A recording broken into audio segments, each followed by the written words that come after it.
Orain gurekin dago Estibali Linares, gizarte lanean graduatua da, eta Deustuko Unibertsitatean ikerlaria da.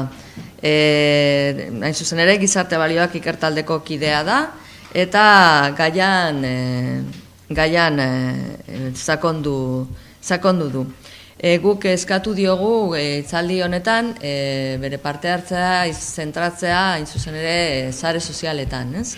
Orduan horren inguruan hitz egingo dugu, pentsatzen dugulako gaur egun gaia aipatzea ezinbestekoa dela. Baita ere, berak ikerlaria da, baina baita ere sortzen aholkularitzan lan egiten du, eta bere lana, tailerrak ematen ditu, prebentzio eta hezkidetzan, bai? Estibali, zure da hitza. Aldez aurretik mila esker gonbidapenagatik, eta horrelako espazioetan parte hartzea da, placer bat da, eta gainera ni ohituta nagoela nerabekin lan egitea, bestelako espazioak dira, eta gainera seguruagoak.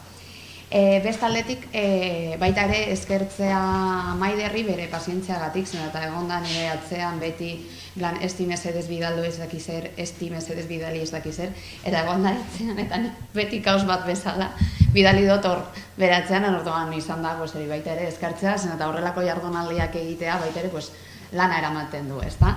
Eta azkenik, barkamena eskatu behar dizuet zen, eta gripea hartu na.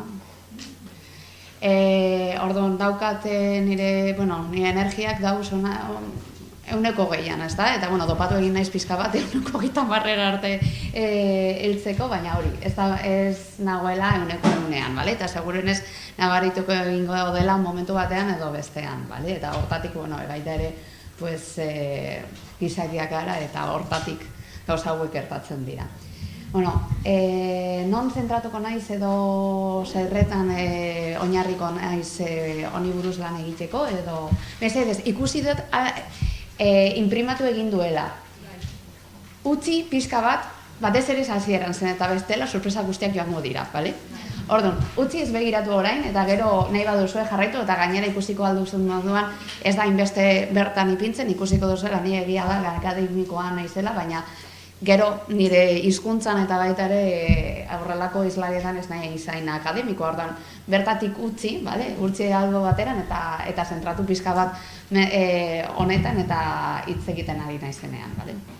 Bestaldetik, zertan oinarrituko naiz honi buruz hitz egiteko, alde batetik nire tesia iceberg digital matxista da, eta bertan egiten dudan aldez batetik nerabekin hitz egitea, elkarrizketatu, baita ere haiekin lan egitea, eta hortatik egin nuena da pixka bat aztertzea, zer motatako erabilpenak egiten dituzten sare sozialetan, YouTubeen eta bideojokoetan, eta modu berdinean begiratzen zer motatako indarkeriak emoten dozten horrelako espazioetan, eta batez ere zentratuta emakumeenganako pairatzen ditugun indarkerietan.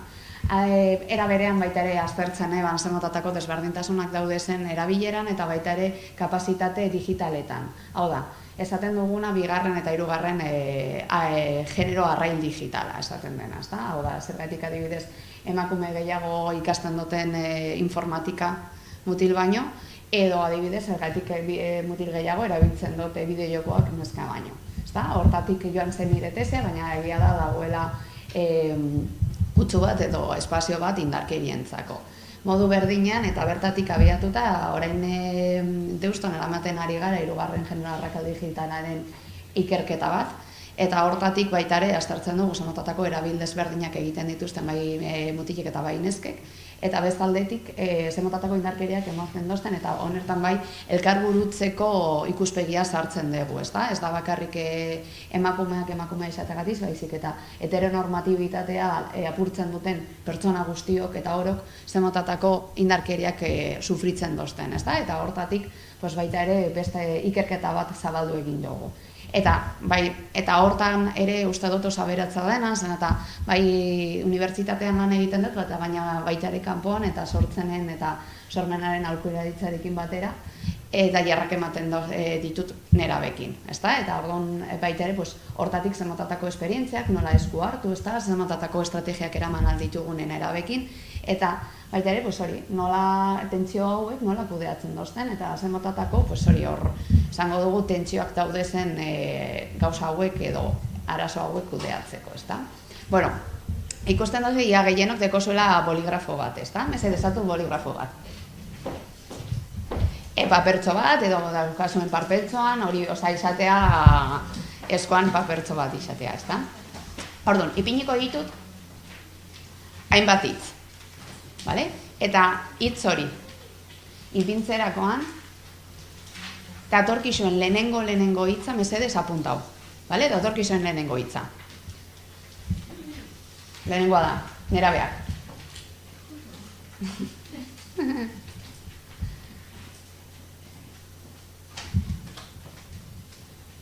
Vale. Hemen bi hitz egongo dira, Nerabeak eta teknologiak.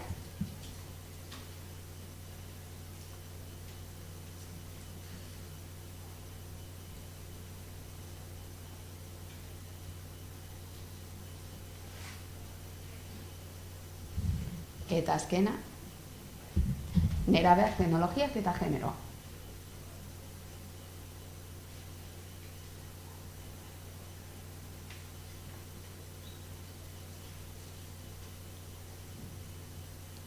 Hau askotan egin dut, batez ere irakaslekin egin dut saiakuntza hau. Baina bai gustatuko litzaidake aber zer ateratzen den, horrela ikerketa txiki bat modun. Nerabeak, zer ipini duzue? Norbaitek nahi duena? Gazteak. Palo subjektiboa. Beste hitzeren bat? Krisia. Krisia, oso ondo? Sorpresa. Explosibia. Oso ondo. Beste, hemen irakaslerik dago? Ez. Bai. Beste hitzeren bat? Soroak. Horrezagaitik galdetu dezen, eta gure ikuspegia asko aldatzen da. Guk gauz beraiekin lan egiten edo ez, asko aldatzen da. Aztoratzen da. Beste hitzeren bat? No, barkatu? Borbor, pasio. Pasio, borbor, bale. Hortatik, ez da? Eta badago zerbait mugitzen den haien, batez ere haien barrunetan, ez da? Nerabeak eta teknologiak, zer ipini dutzue? Zer ipini duzue? Bale? Nola? Lotuta? Esplosioa? Etengabe? Nola? Kontroleza? Beldurrik eza? Aurrerapena? Bale, galdera eudurre. Oso interesgarria da hitz hori, bale? Sare sozialak. Besteren bat? Irekiera. Bale, bueno. Nerabeak, teknologiak eta generoa. Kontrola. Patriarkatua. Tradizionalak. Deskubrimentua. Bale. Bueno, normalean hitz hauek ipini ditudanean, joaten garenean beheruntz, ikusten dira nola hitzak negatibotzat joaten direla, ez da? Edo negatiboagoak izaten direla, adibidez, nerabeak. Egia da, gehiengoak ja badakite esaten dudanean hau, ipiniko dute, bueno, ez dut ipiniko la tipika de nerabeak azkenean, pues hori, batzuko ipini duzua soroak, edo beste batzuk ipintzen dituztela, pues hori, kontraelezinak direzela, edo horrelako hitz negatiboak, baina ja ipintzen dudanean. Nerabeak eta teknologiak beti ateratzen dira hitz negatiboak. Beti. Zergaitik uste duzue?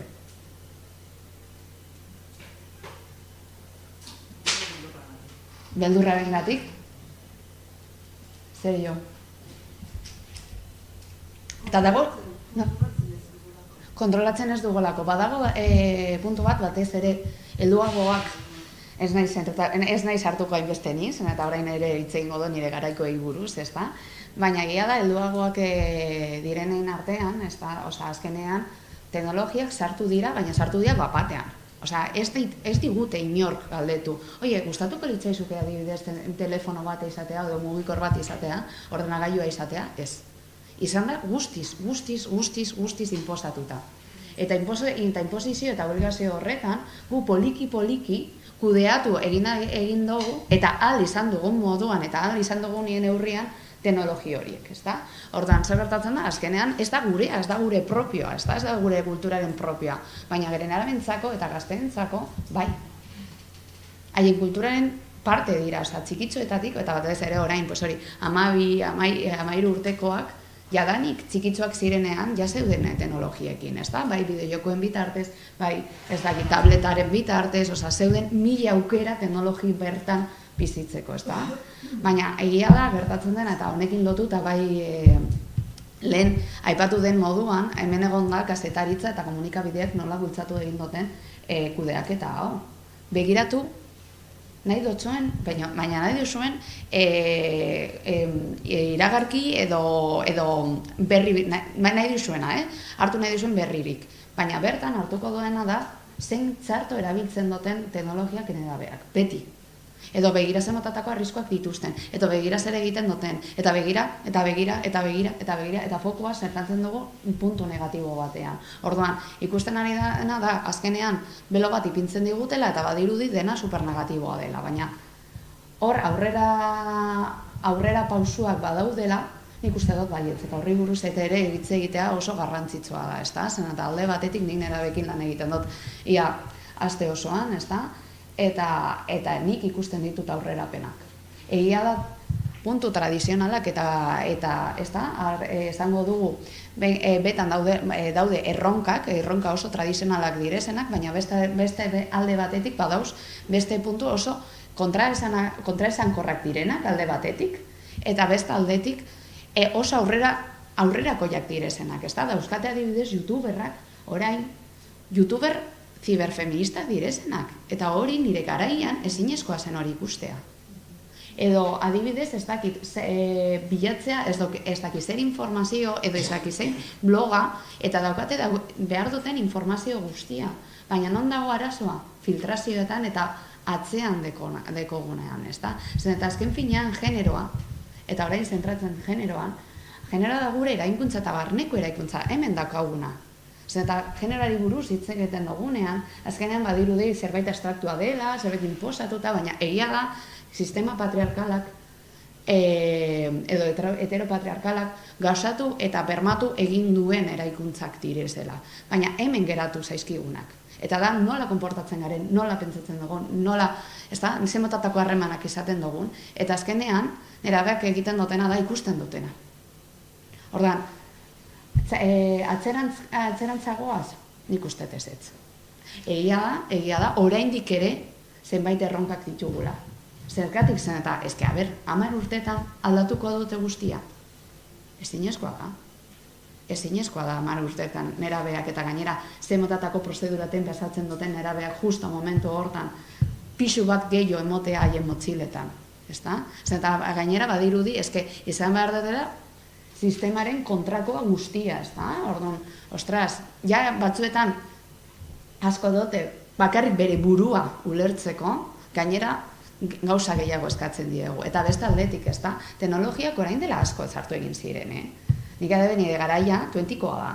Claro, nik hau esaten diodanean nahi nerabei, me miran como la del Pleistoceno. Batzuk galdetzen diatu, baina zer da 20? Eta, ja esaten batut Messenger, uste dote, ez dakit, igual extraterrestre bat naizela, ez da? Baina ni 20 garaikoa naiz, eta 20a erabiltzen genuenean, nik uste dut, gure, ez dakit, nik uste dut batzuk bai zaretela nire garaikoek, gure gurasoek ez zeuden hain arduratuta. Ez zeuden hain arduratuta. Nik gogoratzen dut momentu batean, nire aipandegia, nire amakoa, nire amaren aipandegikoa da, ordan azkenean, apandegikoek esan zioten amari, begira, zer igo duen zure alabak. Claro, nik gogoratzen dut amaka etorri zitzaidala eta esan. Esti, horrelako argazkiak igual kontuz ibili behar zara, eta ez dakizu noraino helduko dairen. Ya está. Vale? Ja. Baina orain familiekin lan egiten ari garela, ez dakit hemen norbaitek badeko semalabak nerabeak direzenak edo, baina adibidez aurkitzen ari gara oztopo oso importantea dena. Dela azkenean zemotatako kontrolak ezartzen diren, bai gurasoen partetik haien semalauengan. Adibidez, ez dakit ipintzen dietela aplikazioak, jakiteko non dauden, norekin hitz egiten duten, binkulatzen dutela haien Gmaila eta haien WhatsAppa haien Gmailarekin eta WhatsApparekin, ikusteko guztiz zer esaten duten. Baina, adibidez, pasaden astelenean izan zen. Astelenean negoen gela batean, eta entzun neban irakasleak esaten, bi umei, en plan. Erakutsi zer bidaltzen dozun zen, eta badirudi Gmail bateko tela instituto bertan, eta, barri egiten dut baina zientet, baina haien artean badirudi hitz egiten dutela WhatsApp, bertako chat batetatik, ezta? Orduan, hasi ziren, baina benetan nerabeen arteko kodigoen artean dagoen zerbait oso normala dena da. Bidaltzen dizuz ez daki zer, eta tu gilipollas, eta du, baina ez zen gehiago garo joaten, ezta? Eta irakasleak aipatu zion, mesedez, erakutsi zen da zure aitak deitu egin didalako, zemotatako gauzak bidaltzen dizuelako, eta ez da nahi dudalako jakin zer gertatzen den. Eta, klaro, nik galdetu nahi ban. Eta zure aitak nola dakizu hau? Claro, eske aitak dauka nire kontua, bere kontuarekin vinkulatuta. Claro. Azkenean kontrola eta gero igual ziberkontrolari buruz hitz egiten dagoenean, zer da ziberkontrola? Igual agian oso txikitatik jakiten dute eta ikasten dute kontrolatzera. Adibidez, ez da? Eta hau da, ni kontrolatzen zaitu, baite zaitu dalako. Claro, nago superlarritu eta zure bizitzaren gatik, eta orduan egiten dudana da zure bizitza guztia kontrolatu, vinkulatu guztia, zure bizitza pribatu guztia. Beste gauza bat izango litzateke, noiz hasi beharko litzateken, adibidez, telefono mugikorrak izatera. 8 urte, nik uste dut, ez dela urterik egokiena, 8 urte izatea, baina 8 urte izatea, adibidez, bideojoko bat izatea, adibidez, GTA 5, nena, supermatxista dena, arrazekeriarekin lotutakoa, eta, gainera, kodigo, esango ditugu, opresio kodigo guztiak dituztenak, eta 5 urtekin horretara jolastea, baita ere horri buruz hausnartu beharko genuke, ezta? Eta horrekin lotuta zemotatako indarkeriak sortzen diren, ezta? Baina hala eta guztiz ere, nerabezaroa da momentu bat haien buruak ulertzeko, ezta? Baina haien buruak ulertzeko eta baita ere haien gorputzak ulertzeko. Zer eta aldaketak pilo batekote, alde batetik. Batez ere lehenengo debeatzen. Ia gehiengo institutuak dira beste ikastetxetatik etortzen dira instituto berri batera, ezta? Eta orduan batean bilatu behar dute bere haien lekua,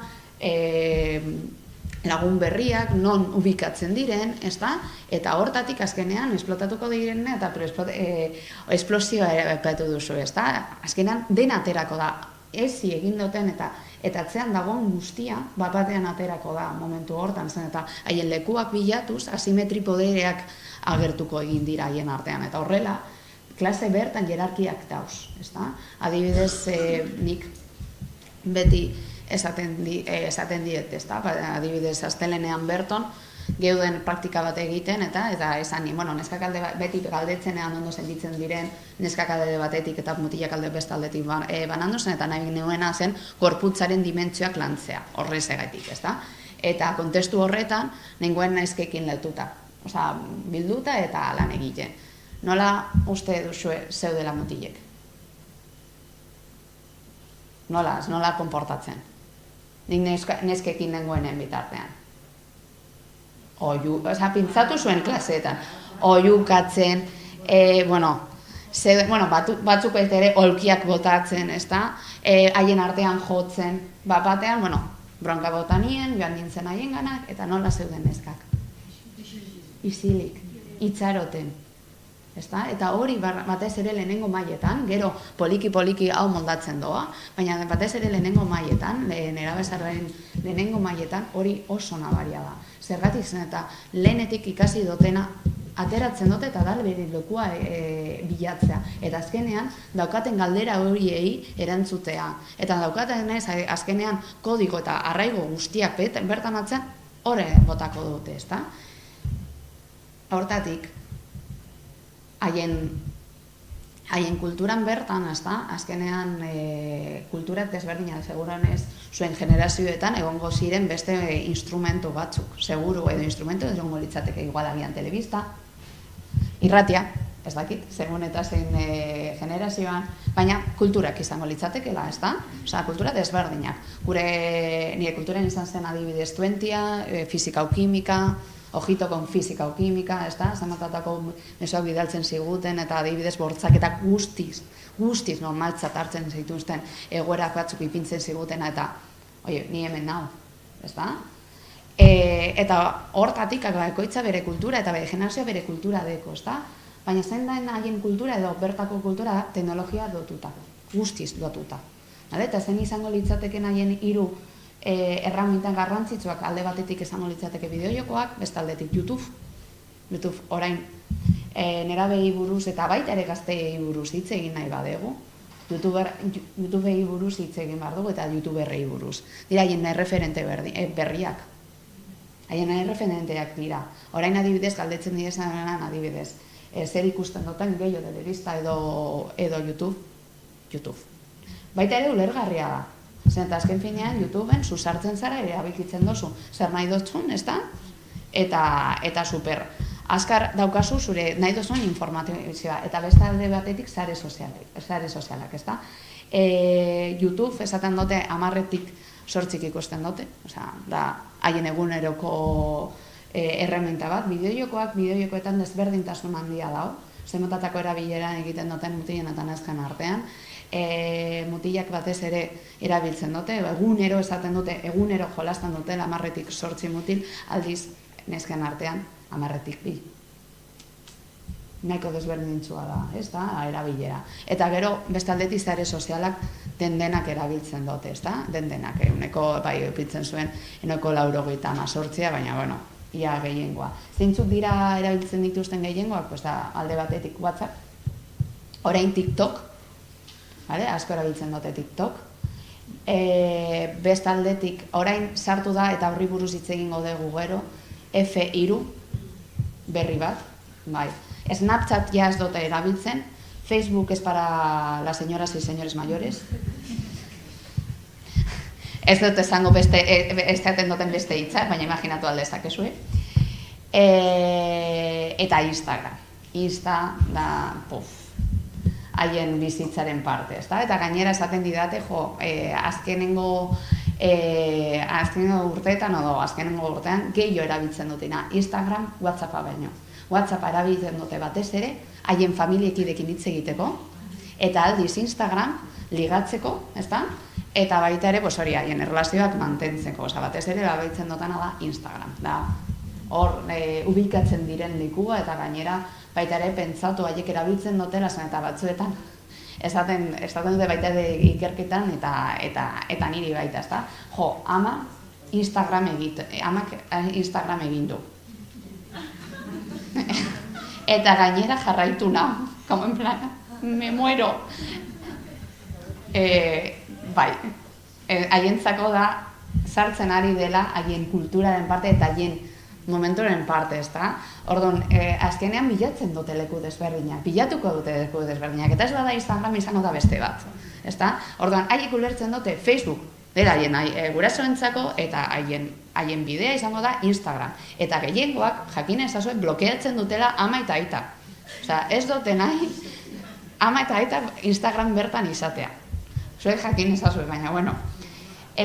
Orain, ziberindarkeriak direla eta zer gertatu da, genero erreproduzioa dagoenez, ezta? Azkenean, hitz egingo dugu, egia da, ziberindarkeri mutzistei buruz hitz egingo dugula, baina azkenean, azpian dagoena da berdina da, sistema heteropatriarkala, genero estereotipoak eta nola azkenean genero estereotipo edo generoak edo genero sistemak jarduten duten bitartean zamatatako asimetriak eta botereak sortzen diren, hor dago koska.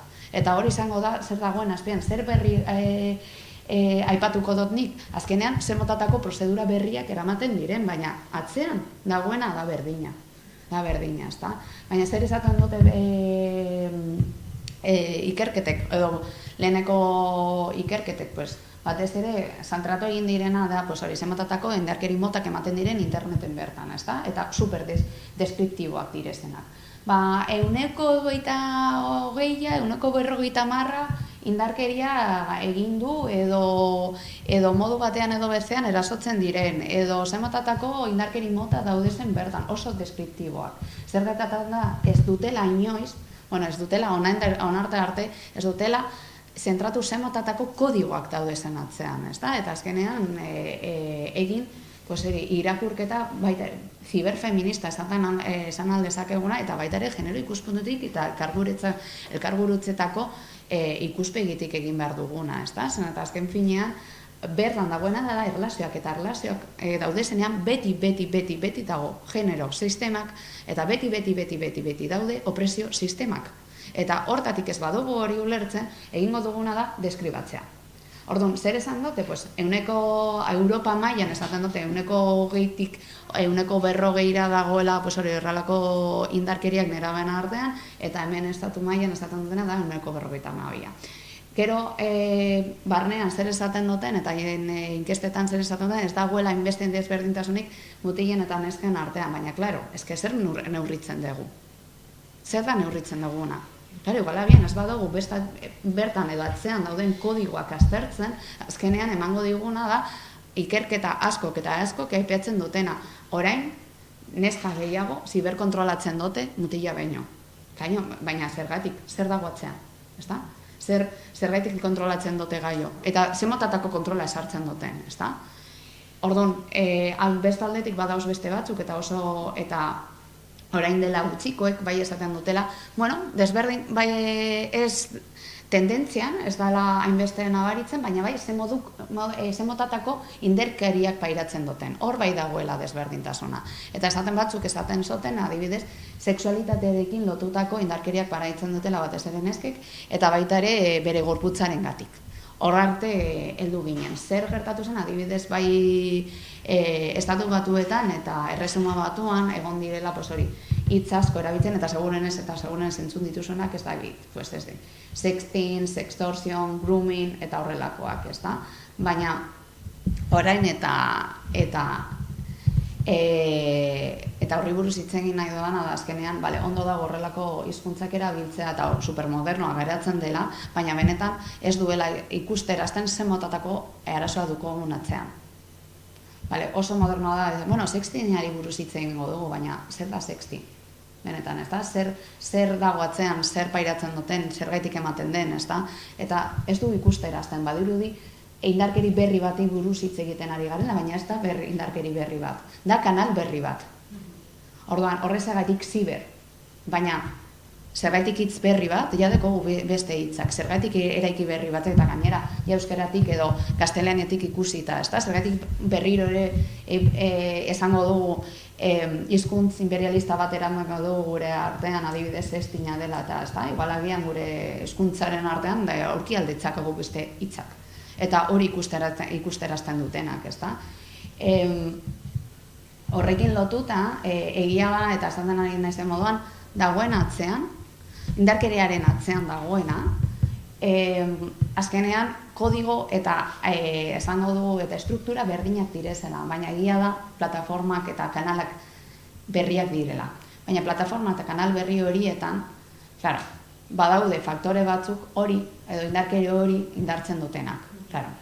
Azkenean pertsona gehiago ikusten dugu, azkenean zabalkuntza horretan eta zabalketa horretan daukan neurritasun hori ezinezkoa da lan egitea.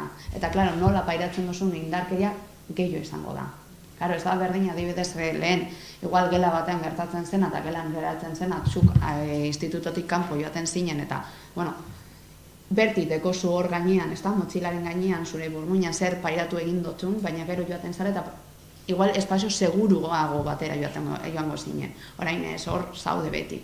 Edo deskonektatzen zara eta deskonektatzen bazara zaretik nera berentzeko, eta baita ere gurentzako, deskonektatzen zara zaretik, deskonektatzen dozu mundutik.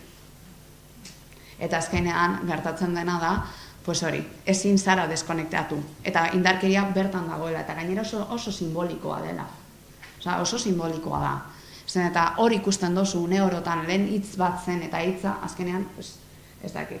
Haizeak eraman aldezake, baina hori ikusten dozu eta ikusi aldezakezun nahi dozun moduan. Eta hortatik egiten dena da, rebiktimizazio hori ben eta berriro bizi. Faktore hauek izan da, eta lehen esaten dizuen moduan, niretzako izango litzateke oso garrantzitsua hizkuntza bermatzea, eta nola deitzen diogu indarkeria hauei. Bin ikusita egia da erabiltzen ditudan hitzak azkenean dago nire tesianen oinarrituta eta baita ere bai klasean ikusten dudana, ezta? Alde batetik nik zibide indarkeri sexistei buruz hitz egingo nuke. Neska izateagatik jasotzen duten komentario, bideo, ez dakit, audio guztiak. Neska asko kontatzen didat, ezta? Adibidez, ikusi neban pasadan egunean Instagramean, neskak bakarri balio dugula honetarako, ezta? Edo, ni jaso neban beste egunean F3-ren gatik, adibidez, puntazio bat ematen zidatela, 0-10-etik, eta 3 bat epini zidaten, eta puta bat naizelako. Horrelakoak, ezta? Hori izango litzateke zibide indarkeri sexistak. Eta aurkitu egin duguna da, zenbat komentario, audio eta argazki sufritzen duten neskek, ezta? Eta gainera, haiek badakite, ja bertan sartzen direnean horrelakoak ikusiko dituzte eta horrelakoak behiratuko dituztela. Eta gero ipiniko dizu eta hainbat zemotatako gauzak esaten dituzten, eta biktima lehen ipintzen dugun eta hitz egin dozu, ezta? Zer den biktima bat. Ja, biktima baita ere da eraikuntza bat, eta eraikuntza barneko eraikuntza bat, ezta? Eta ja, gure imaginarioan badau gu biktimak garela. Orduan, zu biktima modun, nork zaindu egin behar dezu. Zu zure burua. Eta ez baduzu zaintzen, zer gertatuko da, zuk dekozula errua. Eta gero ikusiko duzuen nola, bata besteei errua botatzen diela. Eta azkenean, zuk bidali duzulako argazkia, zuk aterazala bertan, zuk egin dozu ez daki zer. Orduan, zuk zara erruduna. Orduan, hortatik, zematakotako baita ere, lehen aipatutako imaginario guztia, baita ere interneten erreflejatzen da eta islatzen da, ezta? Lego, zibide indarkeri sexualak hau izango litzateke, esango dugu, famatuenak, ezta? Edo gehiago ateratzen direnak, adibidez, ibeko kasua gogoratzen dutxue zela enpresa batean bidali zutela emakume baten bideoa eta hortatik ze gertatu zen, ezta? Hau izango litzateke zibide indarkeri sexuala. Hori gertatu zenean, nork hitz egin zuen eta nork emarkatu zuen indarkeri mota hau, indarkeri matxista bat bezala. Zen kasu bat. Horrelako kasuak ematen dira eta zen kasu bat, ezta? Eta berriro ere errepikatzen duguna kausistika dela, kausistika individuala. Ez kausistika komunitarioa edo gizarteko kausistika bezala, ezta? Orduan, imaginario hori errepikatzen badugu, azkenean horrelako indarkeriak ematen direnean interneten, ez dugu hausnartzen eta ez dugu lotzen, hau indarkeri matxista bat bezala izango litzatekenik, ezta? Gero, zibide indarkeri sexual esan nintzateko adibidez, neska bat bidaltzen dio da bere mutil lagunari argazki edo bideo batzuk, eta honek bere baimenik gabe zabaltzen ditu leku guztietatik, ezta? Edo, adibidez, ez dakit, grabatzen dutela bikote bat erlazio sexualak mantentzen, zabaltzen da bideo hori, adibidez, Eibarreko eta oso urdu geratzen zaigun kasua, Eibarreko futbolariak bezala, ezta? Zabaldu egin zela leku guztietatik bideo hori, eta nork pairatu zuen eraso guztiak. Emakumea. Eta gainera, nola? Bere sexualitatearekin lotutako espazio intimoa eta deserosoa eraikiz, ezta? Eta hortatik, zibide indarkeri sexualak baita era da, lehen aipatu ditugu indarkeri sexuala, baina baita ere ematen dira interneten, ezta? Egia da pantaila bat dagoela horrean, baina gero mina bertan geratzen da. Eta imaginario eta izaten ditugun diskurtsoak eta narratiba berdina da. Hemendik baita ere oso garrantzitsua da, eta hortatik elkarguretzetako ikuspegia, ezta? Baita ere zibide indarkeri LGTB-fobikoak ematen ari direla. Batez ere, eta segurenez hemengo gehiengoak ezagutzen dugula irantzu barela, ezta? Zematatako indarkeriak pairatzen dituen interneten bidez, feminista izateagatik. Feminista asko, edo psikogoman, ez dakit ezagutzen dutxuen psikogoma, utzi behar izan zuela momentu tarte batean, eta jasotzen zituen indarkeriak eta erasoak oso potenteak zirelako, ezta? Ordan feminista izateagatik baita ere jasotzen dugu, baina konkretuki ja esan dugu normatiba edo kodigo heteronormatiboak apurtzen duzunean, bertatik baita ere eraso konkretuak ematen dira, ezta? Ipini badoa, bai, audioa?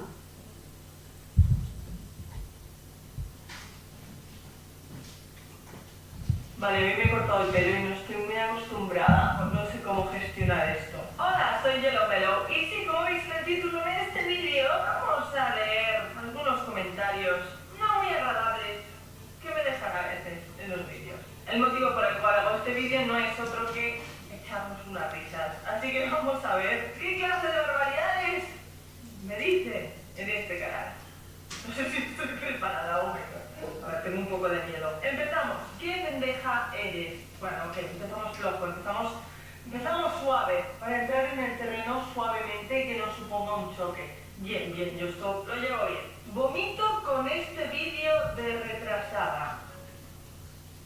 Eres bollera porque no tenías éxito con los tíos, eres rara y fea de cojones y no atraes ni a Paquirri. ¡Oh! ¡Shit! Ya, la verdad es que yo lo intenté mucho con Paquirri, me gustaba mucho y no conseguí nada con él y por eso ando franquita. Lesbiana, mi hermana te ve y por eso es así, hija de... No, tu hermana no es así porque me ve, tu hermana es así y la compadezco por tener un hermano tan especial como tú. Ese me ha gustado por su sencillez y su claridad. ¡Qué asco! Sí, tal cual, o sea, lo expresa muy bien, deja muy clara su intención de comunicarme que le doy asco. Me gusta. Bien. Me gusta la gente clara, sin tiempo que perder. Dislike por ser bollera. Ok. Siglo XXI. Bien, la sociedad avanza. ¿Estamos bien? Bale, bera bai Yellow Mellow da youtuber bat, bai ere, nahi nuen berari pintzea zen eta, bera, lesbiana zenean, aipatu zuenean lesbiana zela, izugarrizko erasoak pairatu zituen, eta konkretuki honi buruz nerabeek esaten dutena da haterrak. Seguro entzun duzuna, haterrak dira. Haterrak, zer da hater da? Odio, ez da? Edo gorrotoa izatea, gorrotoaren diskurtsoa, eta asko, eta orain badago akademia munduan baita ere gorrotoaren diskurtsoa. Zer pentsatzen duzu gorrotoaren diskurtsoari buruz? Eta, gorrotoaren diskurtsoa daira erasoak eta indarkeria. Indarkeria eta gainera normalean indarkeri matxistak dira. Eta indarkeri matxista barnean egongo dira indarkeri mota asko. Ez da? Baina, ostras, esatea gorrotoaren diskurtso eta haterra, azkenean egiten dutena da normaltzat hartzea horrelako erasoak. Haientzat oso normala da haterrak izatea youtuber bat. Ezta? Osa da, haien egunerokotasunen gauzak da, adibidez. Orain bideojokoak direla eta oso famatuak direzenak, badago plataforma berri bat non Twitch deitzen dena, ezta? Twitch horretan egiten dutena dira direktoak. Eta bertan bakarrik emakume esateagatik pairatzen duten mezu guztiak, benetan irakurriko bazenute, izango litzateke, benetan, eske horregatik, gutxiagogatik altzatu egin gara feministak, gutxiagogatik altzatu egin gara, zen gertatzen da horrelako espazioak bakarrik nerabek daudezela, eta normaltzen farten dutela horrelako diskurtsoak izatea eta narratibak izatea. Eta nik aipatzen duenean Twitchen horrelako diskurtsoak ematen direla eta hori da matxista izatea, begiratzen naute, ez pasatu. Ezta? Baina, begira zenbatatako komentarioak egiten dizkioten neskari. Sexualitatearekin lotutatukoak, baita ere sexistak, eta gainera oso espazio intimoak eta deserosoak gertatzen direnak, ezta? Eta, ja lesbiana basada, hortatik, esaten dugun espresio sistemak joaten zara beherentz, ezta? Eta indarrak eta indarkeriak pairatzen dira eta areagotzen dira, ezta? Adibidez, niri egia da lehen aipatu duen zemotatako kontraesanak bizitzen duten nerabeek, adibidez, niretzako adibide ikaragarri bat da, Dulzei, ez dakit ezagutzen duzen, da youtuber bat, baina youtuber hori, azkenean gertatzen zaiona da, alde batetik eramaten duena, adibidez, kamiseta feminist, Baina, klaro, erameten duen kamiseta feminista Bangladeseko emakumeak egin dutela. Baina, hori gehiengoak egin dugu, baina ez dakit, azkenengoa izan da, joatea Afrikara, ez dakit zein parteko Afrikaren puntuan, baina egin duena da, adibidez, Afrikako umetzoi, bere betaurrekoak emotea, horrela merchandisen modu. Orduan, bera oso kontraesankorra da, bera. Eta alde batetik bidaltzen dizu mezu hau, eta, body positive eta horrelako mezuak bidaltzen ditu, baina modu berdinean saltzen duena da moda, ez dakit edertasuna eta horrelako kodigoak, eta feminismoa feminista deitzen da, baina alde batetik feminitatearen kodigo opresiboenak bidaltzen ditu, bere kanalaren bitartez. Ordan bertan bizi egin dira, eta gainera bera lesbiana da, eta lesbiana esan zuenean begira zer gertatu zitzaen.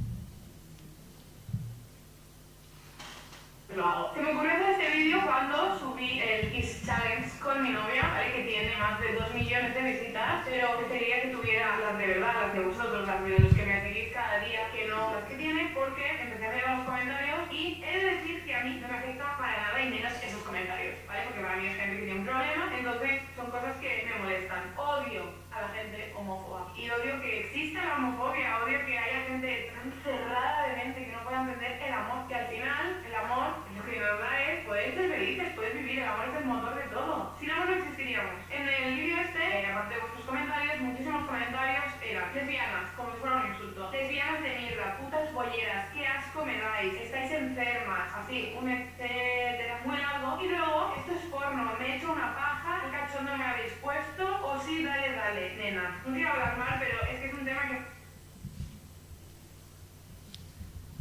Horrelakoak pairatzen dituzte, eta irantzua balelak ez duelako horrelako bideorik egin, bai paratzen duela eta esaten duela eta retransmititu egiten duela, baina ostras, pairatzen ari direna youtuberrak baita ere garrantzitsua da, eta azkenean da dira indarkeri LGTB-fobikoak eta ez ditugunak aipatzen eta ez ditugun inon inpointzen, eta hori baita ere ikusteraztea oso garrantzitsua da. Eta beste aldetik sufritzen duten indarkeri simboliko guztia, hau da, haien gorputzaren gatik. Eta hau bai aurkitu egizian duguna da ia gehiengoak, klaseko ia gehiengoak hau sufritzen, honengatik asko sufritzen dutela. Nola ikusten duten haien gorputza, zenbatatako estereotipoak jasotzen dituzten haien gorputzen gatik, zenbat mezu eta argazti daude zenbat estimulatzen dioten haien gorputzaren gatik, ez da zenbatatako mesua bidaltzen dieten uneorotan daude horretara super ikustera, eta bartan dauz, eta batez ere mutilei eskatzen zaiena da handia izatea, handia eta indartsua, eta bestaldetik neskeia txikitxoa eta argala. Eta horrengatik jasotzen dituzten, eta zain motatako sufrimenduak pairatzen duten oso argia da. Eta lehen aipatu dut ziberkontrola. Ziberkontrola azken finean da, hori, haien sareak eta kontu korronteak kontrolatzea. Baina zer gertatzen da haien artean, egia da estadistikek ematen dutela, gehiago kontrolatzen dutela neskek eta baita ere nire testian horrela gertu egintzen, baina gero hori egiten badegu eta gero bere jende diskurtsoak ekarrita egiten dugunean eta horri buruz hitz egiten dugunean ikusten da nola neskek baita ere kontrolatzen dute mutilei beldurraren gatik. Beldurra dekote haien mutila galtzeko. Claro. Hor daude amodio erromantiko guztiak, haien laranja erdia. Galtzen badote non geratzen dira haiek, ez da? Orduan, zein da egiten duten kontrola? Ez da kontrola da vigilantzia. Ez da tenden, ez da? Behatu zer egiten duten. Orduan, behatzen dute, modu pasibo batean, norekin atera den argazki bat, ez da? Norekin joan diren, ez da? Edo norekin hitz egiten duten. Baina benetan kontrola esartzen dutenean, esango dugu indarkeriezko erlase batean murgituta daudenean, eta orduan mutilak bai kontrolatzen du, baina kontrolatzen du ez da bakarrik norekin ateratzen den ez den ateratzen baizik eta baita ere bere kontu korronte guztia, norekin hitz egiten duen, zenbatatako arropak eramaten dituen, ez da? Eta baita ere ikusi egin duguna da azkenean korronteak, ezta? Eta pasaitzak emotea analizatzen dutela edo aztertzen dutela eta ikusten dutela amodio seinale modun. Vale? Eta ez badidazu zure pasaitza emoten, adibidez, edo zure pina emoten, nik zure mugikorrean sartzeko, kontuz esaten ari da zena, nik begiratzen dut, azken finean, deskonfiantza dut zurengan, eta ez didazulako eman zure pina. Eta orduan ez didazu hainbeste maite. Claro, baina lehen aipatu dudana, gero, gurasoengatik jaso egin duten mozua izan bada, nik kontrolatzen zaituta. Maite, zaitu dalako, logikoa da haiek kontrolatzea. Kontrolatzea zein ordutan konektatu diren, zein ordutan deskonektatu diren, norekin atera diren, norekin hitz egiten duten, ezta? Eta azkenean dira kodigoak errepikatzea, baina kanal berrien bartetik, ezta? Lehen aipatu da moduan, ezta? Eta orain diskurtsoak ekarriz. Azkenean, bai egia da ziberenderki propioak pairatzen dugula emakumeak emakumea izateagatik, zen eta gure sistema heteropatriarkalak aurrela baldintzatzen duelako, eta gure genero sistemak eragin duen simetria boterea horrela bermatzen duelako, ezta? Baina bertan eta ikusi duguna da mota edo ziberindarkeri mota hauetan ematen diren pausuak edo garapena berdina da alde batetik. Izan alda, ez da? Edo neska bera bidali mutil bati argazki batzuk, edo batek argazki, bideo nahi dozuena ipini, bale? Egiten diola bere baimenik gabe, baina hemen garrantzitsua dena da baimena. Beti esan epatu dugu eta orain kanpainak direla eta ezetz, beti ezetz da, ez badago baietz bat, beti ezetz izango da, ez da? Eta horrelakoak daukagu buruan, baina gero internetera joaten garenean hau hasten dugu. Azten dugu, non geratzen da baimena, ezta? Non geratzen da, nik zuri eskatzea, oie, argazki bat atera alzaitut, da? Ja, gure inguru giroan, ezta? Zenbatatako eta nola zenbatatako erlazioak ematen ditugun eta kodigoak ditugun interneta dela, eta ez ditugu adibidez hori, ez da, baimenik eskatzen beste bati argazki bat ateratzeko edo igotzeko ez daki nora, ezta? Eta hortatik, ez dute baloratzen eta alde batetik egiten dutena, zabaltzen da bideo hau, eta behin bideo hau zabaltzen denean, neskak jasotzen du, eraso oso desberdinak. Alde batetik bere sexualitatearekin lotuta, beste aldetik bere gorputzarekin lotuta, eta beste aldetik bere espazio intimoa apurtzen dutenak, ez dakit. Batzuk kontatu digute, ez da, nola horrelako argazkia zabaldu duenean, batean bere mugikor zenbakia joan da pasatzen, adibidez Eibarreko futboleko pilotariek baita ere horrela gertatu zen. Bere bideoa bertatik zabaldu egin zenean, baita ere bere neskaren mugikor telefonoa zabaldu egin zen. Eta hortatik neska pairatu egin zituen eraso oso intimoa bere mugikorretik. Deituz, bere etxera joaten eta horrelakoak. Hortan batzuetan, desberdintasun hori mundu offline eta online ez dago desberdintasunik, eta bata besteara joaten da. Zer gertatzen da, honekin lotuta ez dutela gainera ikusten, nordeko erantzukizuna, ez daukate komunitate eta gizarte edo jendartearekiko ikusketa egiten, eta ez dute baloratzen indarkeri matxista bat bezala izango balitz bezala detektatzen, ezta? Adibidez, bate kontatzen zidan, ezta?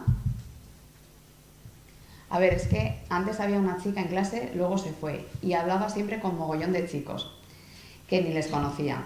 Y empezó a hablar y le pidió en sujetador no sé qué, y ella dijo, bueno, vale, en sujetador. Y luego dijo, si no me mandas otra sin sujetador, mando la del sujetador a todos mis contactos. Y amenazándola y así, hasta que se grabó un vídeo. Y luego lo tenía todo el instituto. Baina bere diskurtsoan eta narratiban non ipintzen du pixua. Neskan, eta eske bera, hitz egiten zuen mutil askorekin, eske berak egin zuen. Berak egin zuen, orduan, azkenean ez daude aizpatasuna erlaziorik. Zergatik izan eta sistemak horrela baldintzatu egin duelako, ez da?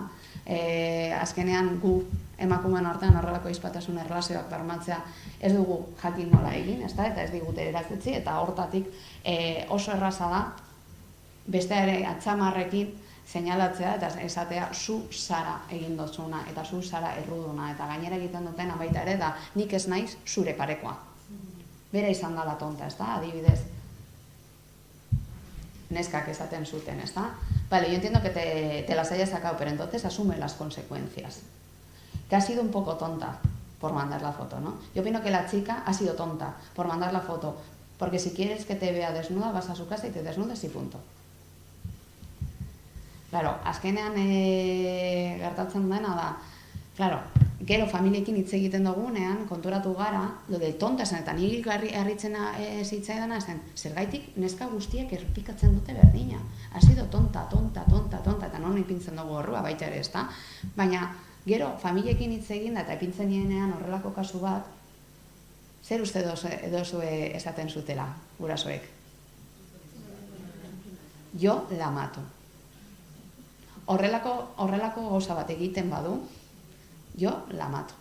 Orduan, nori mitzen dugu berri ere erruan, eta azkenean, eta baita ere, horrelako kasuen bitatez lan egiten dutena, eta horrela da, ia instituto gehienetan ertzaintza izan da.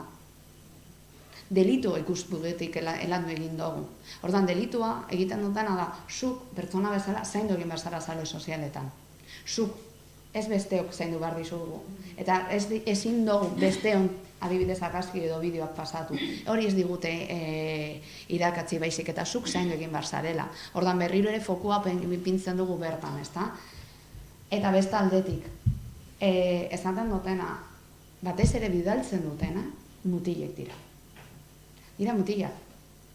Eta orduan horretan ez gara hortara heltzen, ezta? Heltzen gara bai esatera bera errua dekola, baina ez gara heltzen, esatera, jo, begira mutilak leku guztietatik ezabaltzen dutela eta gainera barre egiten dutela, baina hori ez dugu ikusten indarkeri matxista bat bezala, ez da? Adibidez, neska batek esaten zuen, a un chico le tratan como a un héroe, y a una chica la tratan como a eso.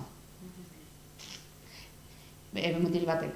Eso mucha gente, incluso, en vez de insultar al tío, le darán ánimos. En cambio, la chica es una guarra.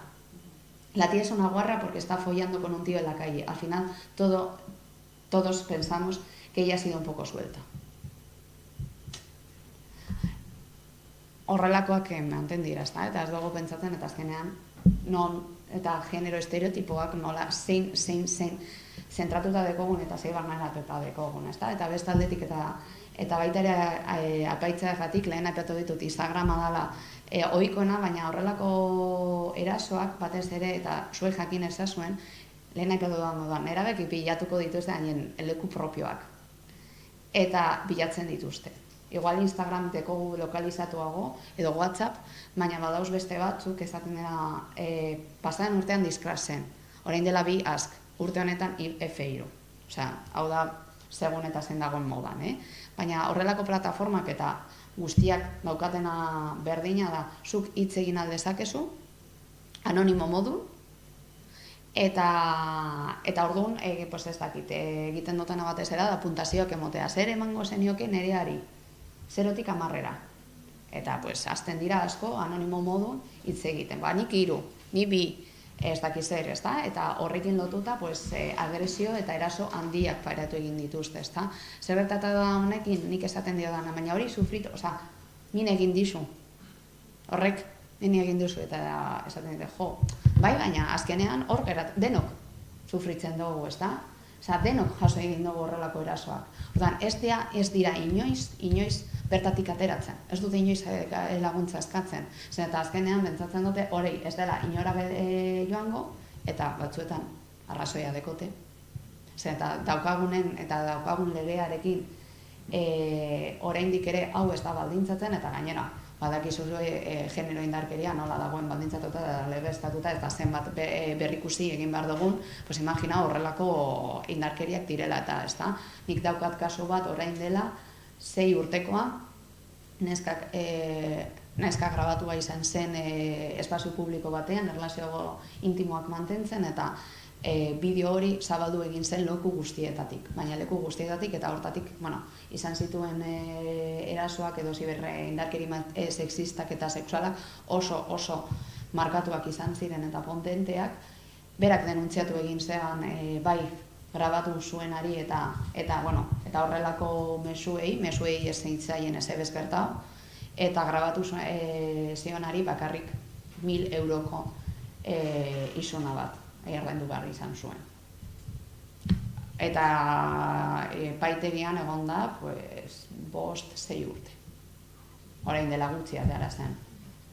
Orduan, hau dira gure indarkeri,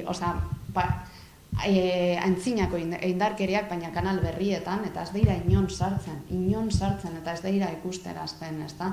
Eta hortatik daukagun sentsazioa da, impunitate sentsazio bat, gainera guk errudunak izango garela, egiten dugunagatik, ezta? Eteratzen garelako, ez da garelatu bat eteratzen. Hemen argazki hau igotzen dugulako Instagramera eta adibidez ez dakit pezoi bat ikusten zait, ni guarraiz bat izango naiz, eta gainera gizarteak ez dit protekziorik emango. Zer eta nik daukadalako errua. Eta gainera legeak hemendik guztiz kanpo dago. Gainera ez da sartzen, orduan.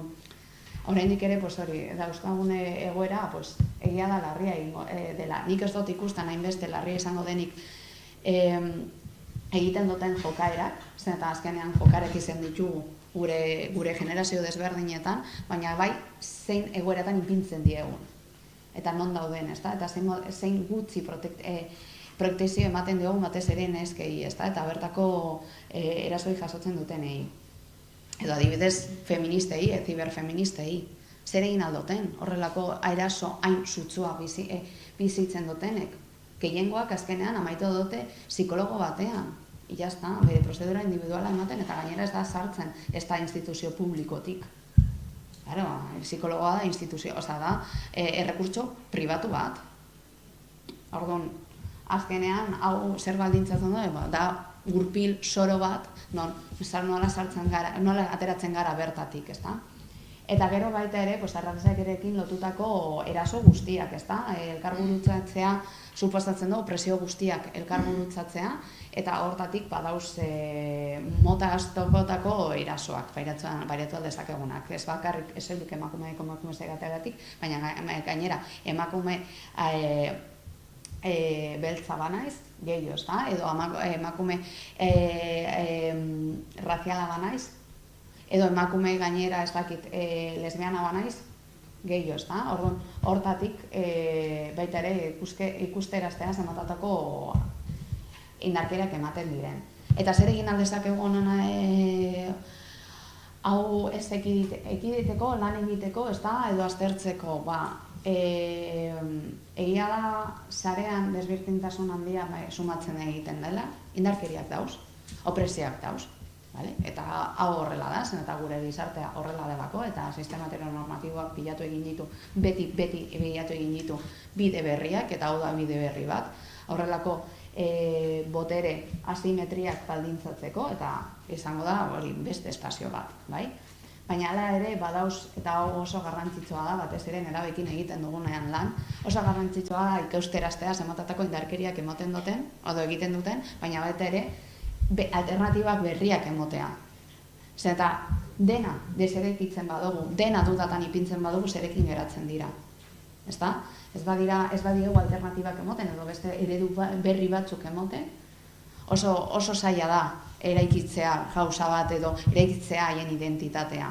Orduan, honekin lotuta oso baita ere bestelako alternatiba bilatzea interneten bertan, ezta? Daukate 1000 aukera, youtuber asko, lehen epeto dut, Irantzu Barelasiko Goman, Triplets, Queer Avengers, badauz aukera, baina ikusi egin behar dute, ezta?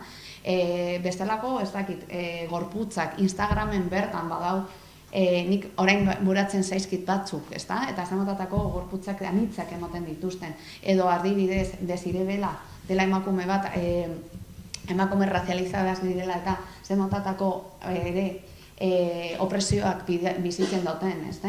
Eta hortatik ere Instagramean, dago €1 bestelako hizkuntzak eta diskurtsoak eta narratibak eraikitzen. Eta hori erakustea oso garrantzitsua da, eta da baita da prebenitzeko aukera berriak, ezta? Eta estrategia berriak. Claro, baina hau azkenean dago sustraitik. Eta sustraian dagoenez hasi behar gara txikitatik. txikitatik. Eta badirudi internetak, nik beti lan egin dut, eskidetza lan egin dut bai ja txikitzuekin. Baina ja interneta saltzen dugunean, ja dago nerabezaroan zentratuta. Baina, eske ja, aipatu egin badet, haie txikitatik erabiltzen dutela, orduan txikitatik hasi behar da eskidetza digitala emoten. Eta haiekin lantzen. Zen eta sustraitik dagoen arazo bat da. Eta nola lantzen ditugu gure erlazioak eta zemotatako arazoak ditugun. Eta nola, zemotatako posizio existentzialitzak hartzen ditugun emakumeen eta gizonon artean eta pertsona heteronormatiba hori apurtzen dutenak, eta hortatik zemotatako erlazio berriak eta flexibagoak edo malguagoak egin alditzak egunak, eta hori bakarrik eta soilik lortu aldezago txikitatik lantzen badugu. Eta azkenika eta batez ere horrelako kasuak izaten dugunean, eta batez ere nerabe bat horrelako kasua peizi izan dugunean, oso garrantzitsua dela entzutea. Ez estimatizatu. Ez heldutasun zentrutik pentsatzea ala zer egin duen, nik ez nuke horrelakorik egingo, ala nola dagoen gure bizitza, ez. Egingo genuke seguro, berdin. Zen eta ziur nago, hemen gaude, no? Nerabeak ginenean, las hemos liado. Asko. Eta gure gurasoek hemendik esaten zoten, eta guk bertatik joaten ginen. Zen eta gure etapa delako, eta etapa hori hortarako delako. Orduan oso garrantzitsua da entzutea. Eta ez estigmatizatu egiten dutena, eta klaro, beti ikuspegi komunitario eta ikuspegi matxista hori emotea. Zen eta bestela pentsatuko duena da bere errua dela, Eta lehen aipatu duten Nerea Barjola, Nerea baten galdetu zioten, nola ekidin aldezakegu ez da bekit, agresio sexualak eta abusoak eta bortzaketak. Eta berak aipatu zuen, feminismoa eta gero feminismoa. Eta nik berdin esango nuke, ziberfeminismoa eta gero berriro ziberfeminismoa. Mila esker.